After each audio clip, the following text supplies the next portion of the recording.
మణికొండలోని జనసేన అధ్యక్షుడు power star Pawan Kalyan గారు ఆ కొత్తగా ఆఫీస్ని ఓపెన్ చేయడం జరిగిందనమాట. సో భారీ కటౌట్లతో మొత్తం ఏరియా మొత్తం అసలు షేక్ మామూలు లేదనమాట. సినిమా షూటింగ్ లెవెల్లో అసలు కొన్ని కటౌట్స్ చూడగానే నమ్మేయాలి బాస్ డ్యూడ్. అన్ని ప్రాంతాల నుంచి అన్ని జిల్లాల నుంచి కూడా మహిళలు పురుషులు స్టూడెంట్స్ అందరూ కూడా తండోపతండాలుగా నేను వెళ్ళాలి ముందుకు నేను కాదు బట్ ఫ్యాన్స్ అయితే కుతూహలంతో ఆఫీస్ని చూడడానికి చాలా మంది ఎగబడి రావడం జరిగిందనమాట.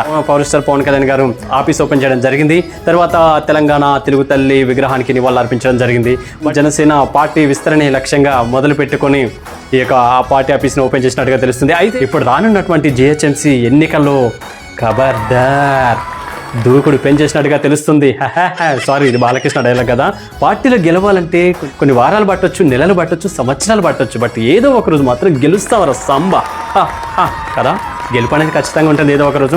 ఓటమిని తట్టుకున్న వాడు ఖచ్చితంగా గెలుపుని కూడా రుచి చూస్తారు అనమాట. ఎనివే, అయితే ఆడియన్స్ వ్యూవర్స్ ఈ యొక్క టాపిక్ పై మీ యొక్క స్పందన ఏంటనేది కమెంట్ బాక్స్లో కమెంట్ చేస్తారని మనస్ఫూర్తిగా ఆశిస్తున్నాను. ఎనివే, అర్థమైతే ఆలోచించండి, వీలైతే ఫాలో అవుతారని అనుకుంటున్నాను. ఇలాంటి అప్డేట్స్ మీకోసం మీ సోముగాడు వాయిస్తో విత్ మీ అండర్లైన్ టుడేతో మరొక అప్డేట్స్తో మీ ముందుకు రాబోతున్నా.